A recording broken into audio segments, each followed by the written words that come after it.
Hi, I'm Lee from louleigh.com and this is my podcast about my handmade life. I'm on Instagram as louleigh_ and Ravelry as louleigh, and I have an Etsy shop where I sell cases and knitting accessories at Shop Louleigh.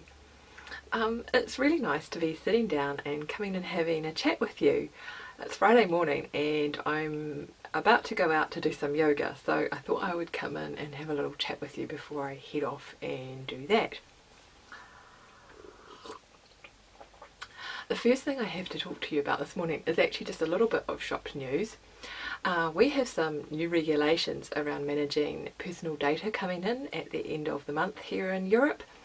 And that just means that if you want to stay on my newsletter, you need to, I will have sent you a link that asks you to check your details and to resubscribe.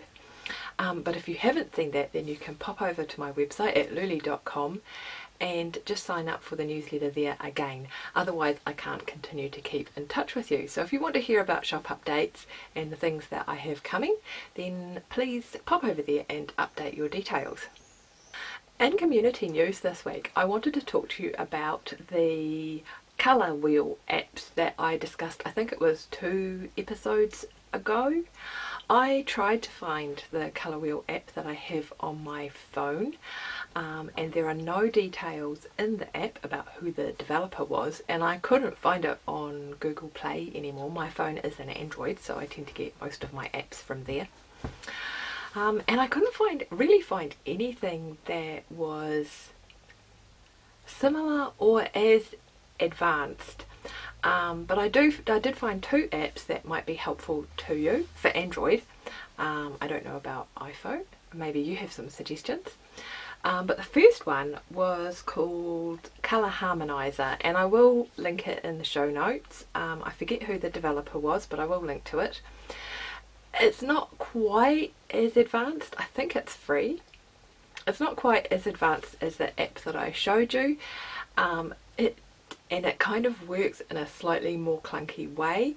I think the thing that really annoyed me is that when it comes up with colour options, so when it sort of shows you the main colour that you've chosen and the contrast colour, you have to kind of scroll up and down to see all of the colours. And the other thing is that when you choose a colour, it doesn't show you other shades of that same colour. But pop over and have a look and see what you think.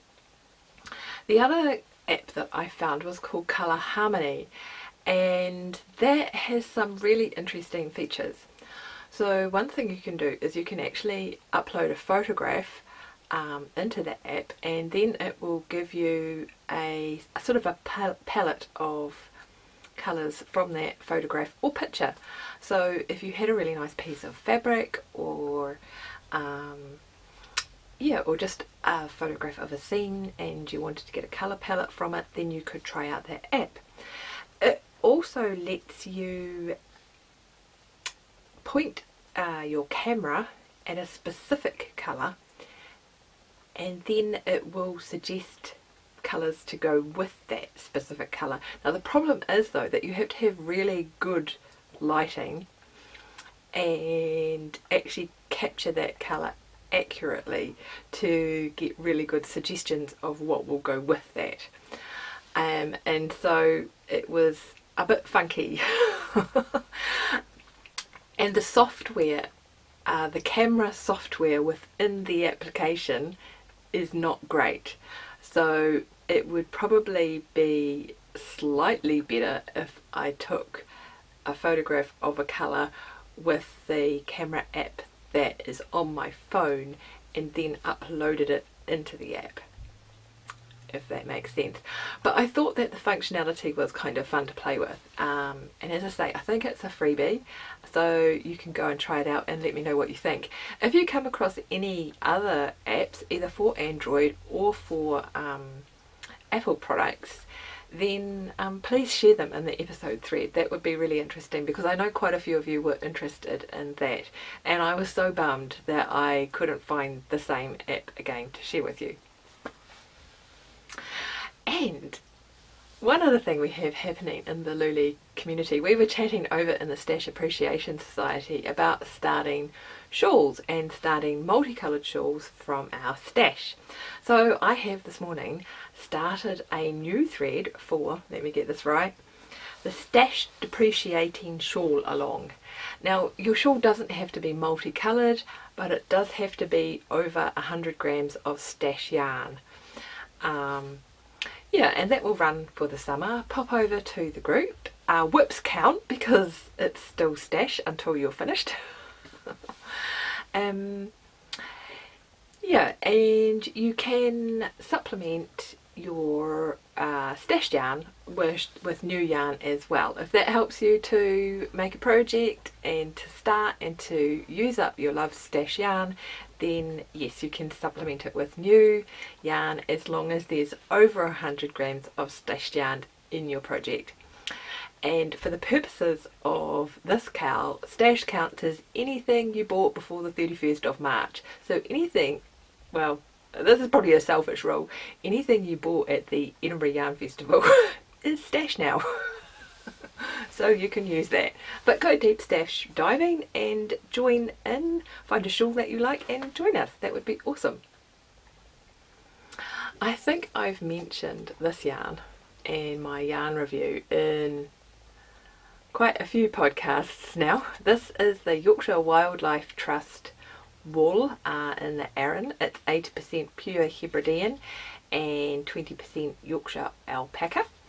And if you've been watching for the last few episodes, you know that I've been testing this yarn out, and I had a bit of a fail in that I lost my swatch. However, I had already started reviewing the yarn over on my blog, so there are pictures of the swatch there. You can still see it. I just can't show it to you now, but I can show you my slippers that I made from this yarn. If you want to know all of the details about it and my thoughts about it, then you can pop over to my blog at louleigh.com and read about it there. But I thought I would just give you a few highlights. Yeah, the first thing to note about this yarn is that there is absolutely no stitch definition. I did try it out on the swatch, as you'll see over on my blog, with a little lacy pattern, and that didn't show up particularly well, and I'm not sure how it would work with cables either. So yeah, I showed my swatch to a friend and she was like, oh, that's felted, and I had only washed it once very gently, so it definitely wasn't felted, but the stitches just get completely lost there. The other thing that I found when I was doing the armpit test was that I was never really able to forget that the swatch was there. I found it prickly, not in a, oh my goodness, I want to take this out right now sort of a way, but it sort of felt like, yeah, it was noticeable all the time. So it's not the softest yarn in the world. I think though it's very hard wearing. I wore my swatch in my armpit for 3 days before I lost it, and it didn't pill, it still looked exactly the same. And I have also worn my slippers a little bit now, and as you can see there's no wear showing there at all, and so I've been wearing these inside, walking around on my feet, and absolutely no wear. So I think it's a hard wearing yarn. I would use it for something like slippers or mittens or an outerwear garment, and I think it would be lovely for that. But I'd probably choose quite a simple pattern, because any sort of stitch pattern that you knit into this isn't going to show up all that well. So yeah, as I say, if you want to read the full review, then pop over to the blog. I mentioned last time that I had decided that May would be mending May. I had a few things in my life that needed repair and amending. And yesterday I had gone downtown looking for cross grain ribbon to use on the button band of my neon cardigan, and I couldn't find anything suitable. So I asked on Instagram yesterday if any of you could recommend some online places, and a few of you gave me some really great recommendations, so I have some things in my cart and will be placing an order for that shortly. But I have been working on my Advent socks. These had sections in them where the yarn had felted, and so one of the section was actually where this blue and orange bit is now. It was actually just around this part, so I have cut that out and replaced it completely. That's not to say that this pair can go straight back into circulation, because there are still some sections on the other sock that have felted. Actually, I have, this is the piece from the other sock where I replaced the heel. The heel is okay. This is a self-striping yarn that I dyed myself, but it was this piece here that had felted, and so I thought the easiest thing to do was just to cut out the whole lot and replace it, which is what I did. So this is the second sock, and I have just added in this section here, and I'm about to Kitchener the toe back on, so there's a little bit of sock surgery going on there. And there's also another felted section in here, yeah, that I need to cut out and replace as well. But it's been quite fun. Yeah, it's been fun picking out the yarns that I've used. I've used 2 minis from my Opal Advent calendar to put into there. I don't mind that Advent socks just look wild and unruly and chaotic. I'm usually the sort of person that overthinks my projects and what will go together, and so Advent socks are the antithesis of that, where everything is let go and I just knit whatever comes out of the box. It's really good fun. Yeah, so I shall carry on with that this week.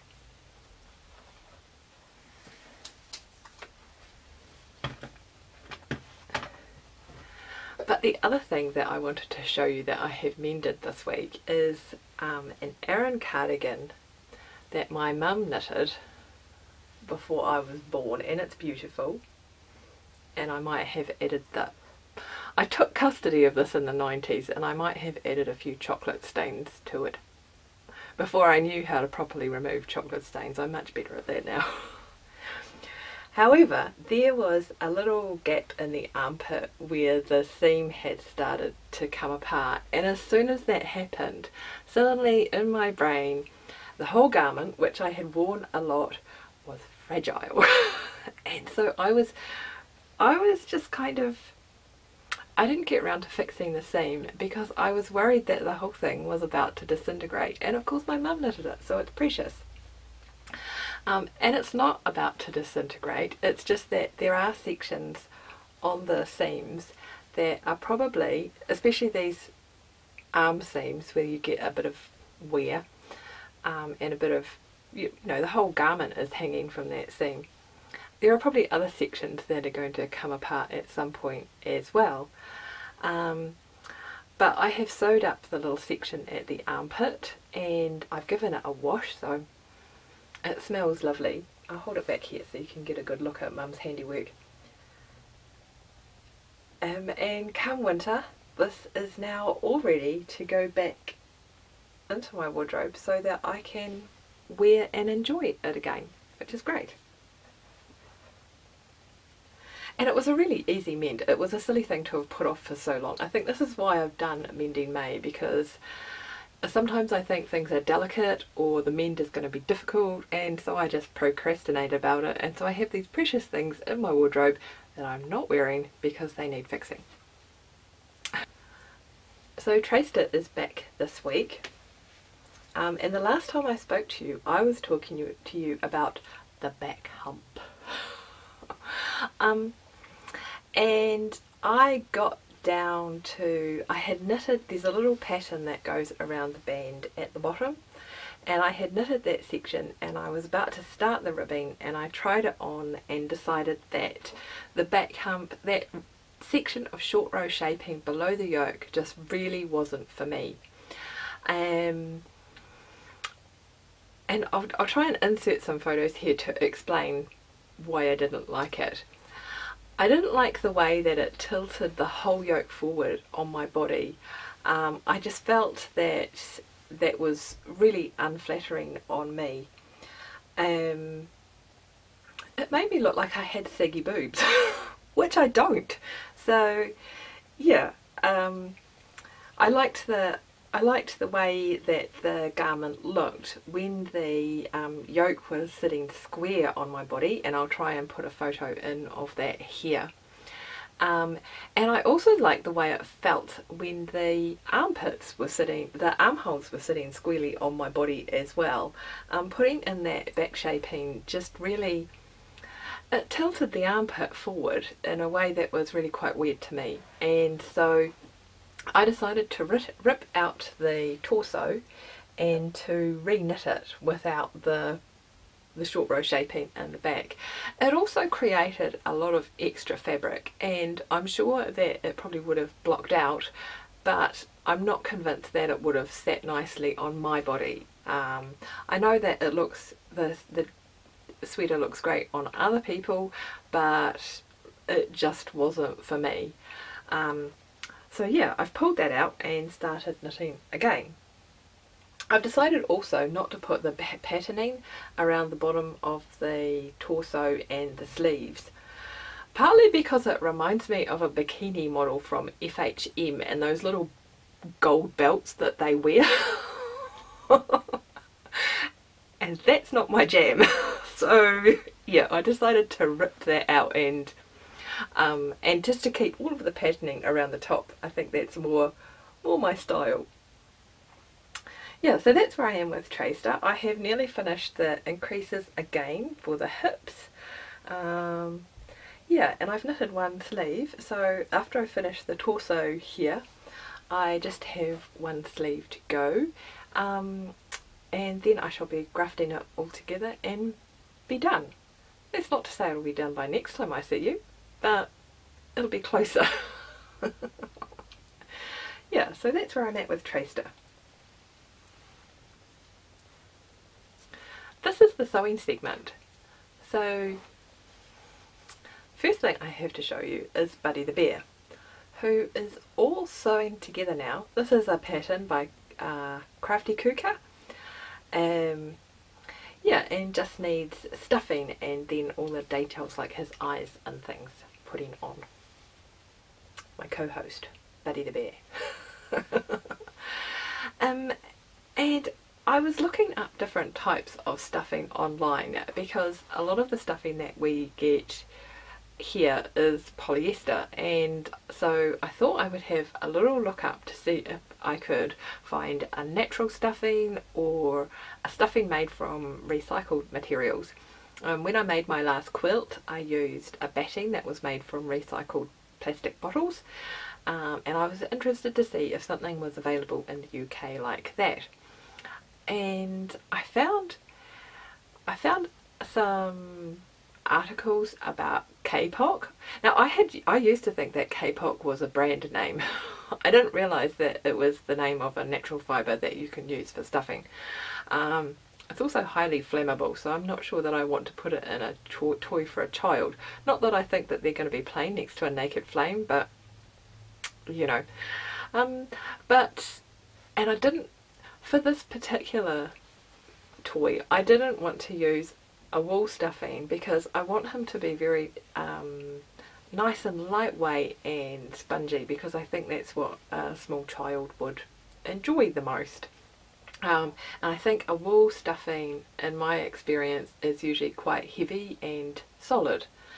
So yeah, I wasn't that keen on wool stuffings. Most of the stuffing that seemed to be available in the UK is polyester, and I couldn't find a recycled version of that. I did find a bamboo stuffing, but that seemed to be only available in Australia. and it seems kind of ridiculous to import your stuffing from halfway around the world. But anyway, if you have any suggestions about stuffing or anything you can share about sources of sort of more environmentally friendly stuffing, I would love to hear about it, because I want to make more toys, and it would be nice to be able to use something that was both child friendly, probably machine washable as well, or at least washable, and yeah, just made for a nice feeling toy. So if you have any suggestions, then please pop over to the episode thread and let me know. But that is where I am at with Buddy the Bear.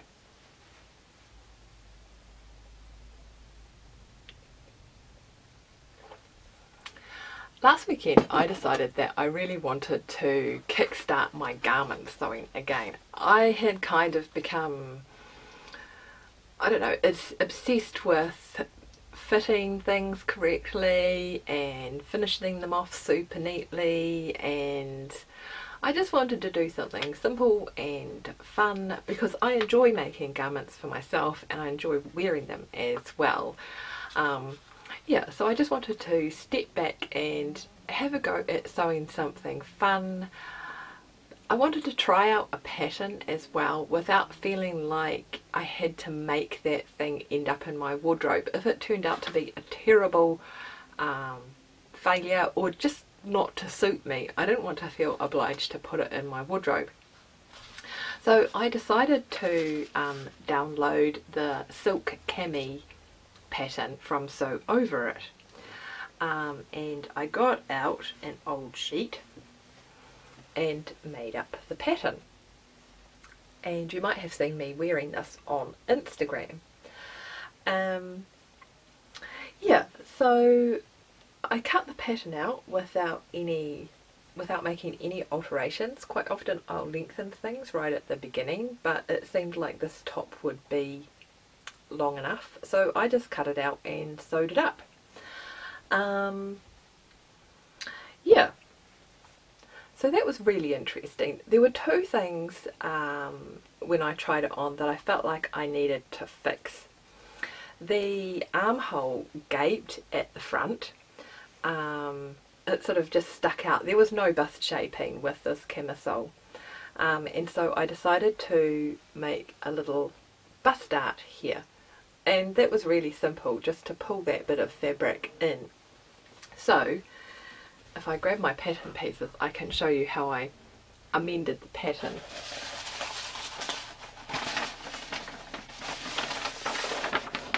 In the front piece you can see, or maybe you can't see, hold on, let me zoom in on it so you can see. You can see that I've just made a little dart there where I took the extra fabric out of the front into the armhole. And then on the facing piece,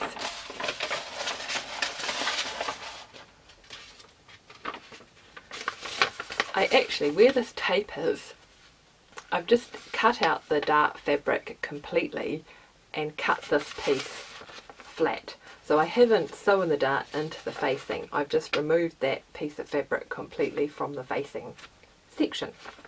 I hope that makes sense. Oh, rustling of paper.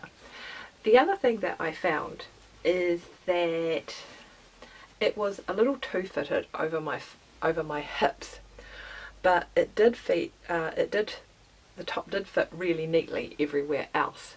So what I found is that things tend to go astray with woven patterns when I add more fabric at the hips to try and make it fit there. And what seems to work better for me is to make these side vents, these scoopy bits at the side, sort of like shirt tails, a little higher, so that the top actually goes up and over the widest part of my hips, rather than trying to add in enough fabric to go around my hips. So that adjustment worked really well as well, and I think that doing that actually makes it look really flattering on me too. Well, I like it, and that's all that counts. So yeah, I decided I cut out the size 14, and I thought it was probably worth saying that when I make a garment, either a knitted garment or a sewing garment, I don't use the body measurements to choose my size. I do have all my body measurements. I try and take them kind of once a year and keep that information updated, so I can use that when I'm choosing to make a garment, to cast on a new cardigan, or to make a sewing garment as well. But I usually choose my size based on the finished garment measurements. I measure my own clothes in my wardrobe a lot, so I know what I like the fit of, I know how long I like things to be, and I know how much ease I like in my garments. And so I usually,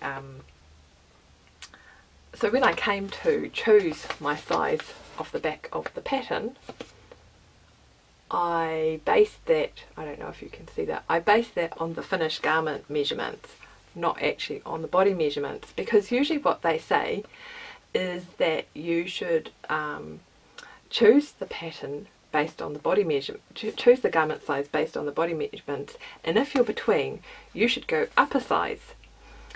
And what I worked out was that I was between a 14 and a 16, and if I went up a size, then, and I looked at the garment measurements, the top would have been absolutely massive on me. And I don't just look at the garment measurements that are actually given in this section of the pattern. I went and I actually measured the pattern, because I have narrow shoulders and I want to make sure that the straps are actually going to fit on my shoulders, and so I measured the distance between the shoulders so that I could see if that would be too big, and it would have totally fallen off my shoulders. I also realised that the finished garment measurement at the bust was actually going to give me enough ease to still fit quite nicely. And I do this all the time with garments. So with Trayster, I based my size decision about that on the finished garment measurement as well.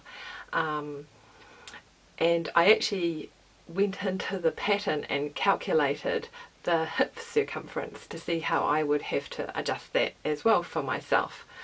So yeah, I guess from experience, from measuring my own clothes, I know how much ease I like in my garments, and so while I'll use my body measurements as a reference, the key information that I use to choose which size I make is actually the finished garment measurement. Yeah, I feel like I've talked about that for a long time. I hope it made sense. Actually, that's another thing that really irritated me about this pattern.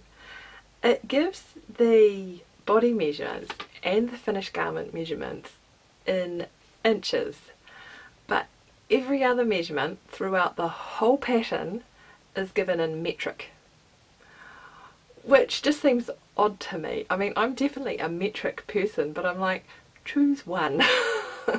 Or there's space here to give the body measurements in both. I know a lot of people do measure themselves in inches, but it just seemed odd. Even that, so on the back of the pattern here is the body measurements and the finished garment measurements in inches, and then the required fabric is all given in metric measurements. What?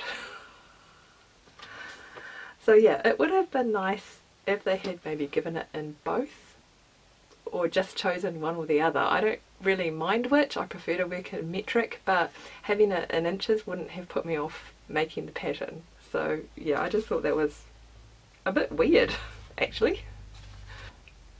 So I made this last Sunday morning, and just as a bit of fun to try out the pattern without any sort of obligation to make a garment or finish it.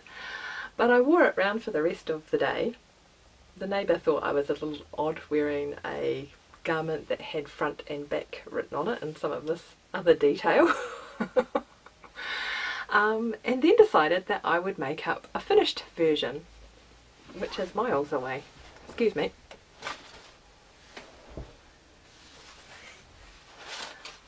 So I had this cotton, it's a little bit crinkly. I had this cotton in my stash, come back here, in this really lovely colour that I had bought last year when I was down in London. I actually bought it to go with another fabric that I got at the same time. But I thought it was such a pretty colour, and it's such a lightweight, really pretty cotton, that it would be really nice made up in this pattern. So some of the changes that I made were just in finishing. So around the bottom of the facing, rather than just overlock it or zigzag it, I decided to make a little hem. Let's see if I can show you that. Yeah, just a little hem at the edge there. It's not incredibly neat, but it does the job. What I do is I sewed as close to the edge as I possibly could, just a seam all the way around. And then I use that line of seaming just to turn it up and then top stitch it down. Yeah, the seam, that row of seaming seems to create a fold line, and then I can stitch really close to the edge and top stitch that edge down. And I just think, because you can see the facing a little bit, this fabric is a tiny bit sheer and you can see the facing through it, so that edge just looks super neat from the outside as well. I do like the facing because it makes it sit really neatly around the armpits and around the neckband. It just gives it a really beautiful finish. I also decided to understitch around the facing, around the neck. Now understitching is just a little row of stitching. I'll do my zooming in thing here as well. So what you do is you sew the seam to attach the facing to the neckband, and then you press that seam so it's all nice and fresh. Then you press the seam allowance towards the facing, and then you run a seam, this row of stitching here, I hope you can see that, right next to your original seam line to hold the seam allowance towards the facing. So if I pull this inside out, oh, you can't really, I don't know if you can really see that, but we'll give it a go.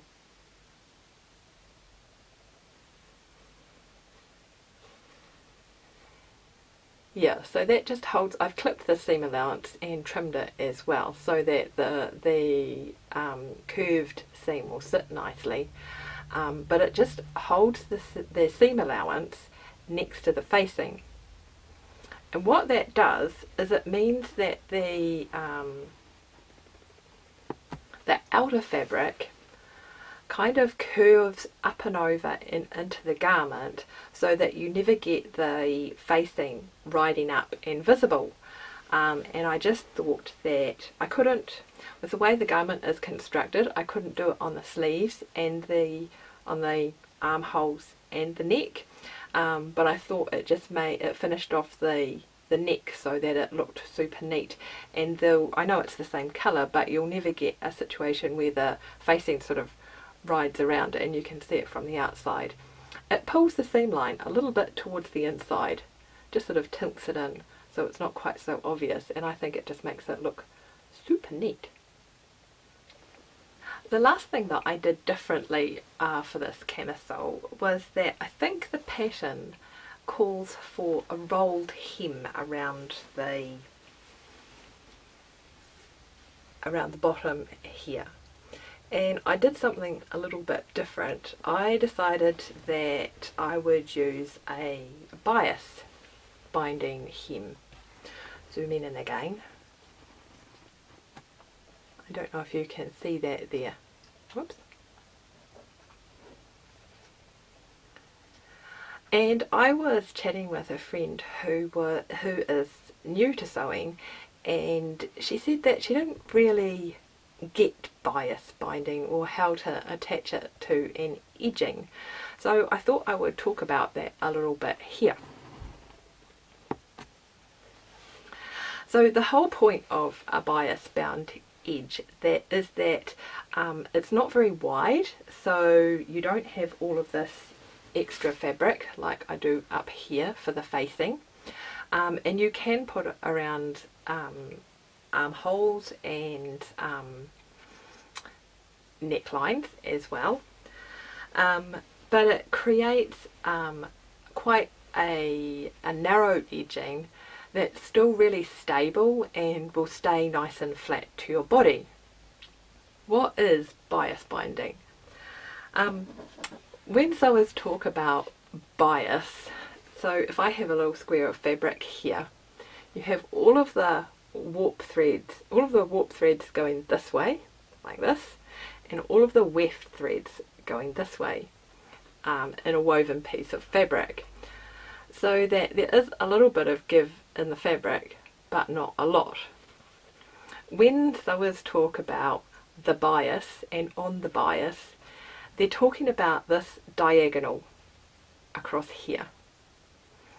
And you'll notice that if I turn my fabric diagonally, it has a lot more give in it. I don't like to call it stretch because it's not actually elastic. It won't necessarily spring back. When you're sewing with things that you've cut diagonally, so the warp threads are not sitting like this and this, they're sitting like this, it's really easy to pull that out of shape, and you can create little waves and ripples in your sewing, which doesn't sit nicely afterwards. But yeah, so the bias, and sometimes things specifically cut on the bias to give it that little bit of stretch and it adds a drapiness to the garment as well. So when I made my top, I made bias binding from the same fabric, so I cut strips on the diagonal, but you can also buy bias binding. So this is some linen bias binding that I had, and it has that little bit of stretch in it.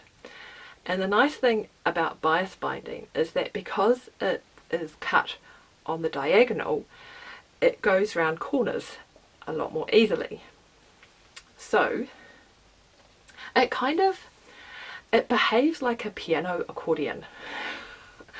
So if you have your fabric with the warp and the weft threads like this, and you want it to go round, and you want your bias binding to go around a curve like this, it will open up at the top and kind of the threads will come together at the bottom, so that if you get a nice hot steamy iron, you can press it into that curved shape. And it works the other way as well. So if I wanted it to come in a curve like this, it would come together at the top and open up at the bottom like that.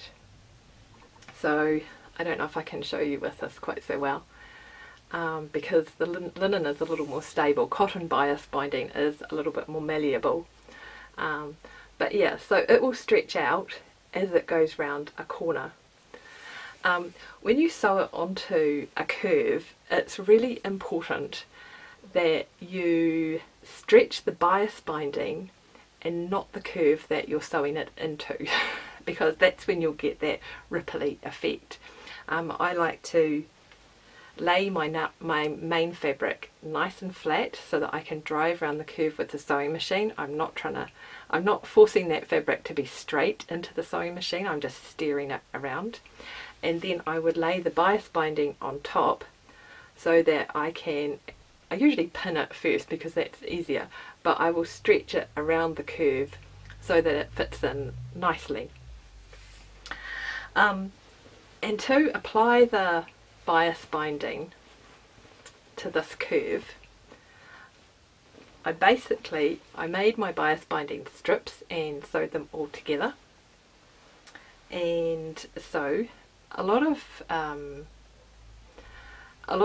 pre-made bias binding that you buy is already pressed so that it's folded. But I would, if I was using a pre-made bias binding, I would unfold it like that, and then I would fold it in half so I have both of the, and press it so that I have both of the raw edges together like that. And then I would attach it to the right side of my garment with the raw edges of the bias binding next to the raw edges, the raw edge of my garment, and that's on the right side, and I would seam that along. Then you trim away the seam allowance and you fold the bias binding up into the garment so that it would look, am I doing a good job of this? I hope this makes sense, so that it would look like that on the inside. A little bit, sort of. Anyway, I don't know if that makes bias binding more confusing for people or more straightforward, but let me know what you think. If you're an experienced sewer, then pop over to the Ravelry group and you can add your 2 cents about bias binding over there. But I hope that sort of demystified it a little bit. It's definitely not a tutorial. But yeah, I hope that talking you through that was helpful in some way. So I have this toile in a size 14 that I no longer need. So if you live in the UK and you're thinking about making a silk cami by Sew Over It, and you want to try on the size 14, then send me a private message and I would be more than happy to send that out to you. Yeah, yeah, I've decided that I'm going to make one more of these because I could just do with another camisole in my wardrobe. I think this is the only one that I have right now, and so it would be good to have another one in there. And I'm going to use the fabric that I bought to go with this in the beginning. So yeah, so that's all from me for today. It's been so nice to sit and have a chat with you. I think my focus for the coming week is going to be Tracer and my mending products and another silk camisole, so I'm really looking forward to that. It's been lovely to spend some time with you, and if you enjoyed yourself and found that weird bias binding chat useful, then give me a thumbs up and comment below, or come over and join us in the Ravelry group. It would be lovely to chat with you there. Cheerio!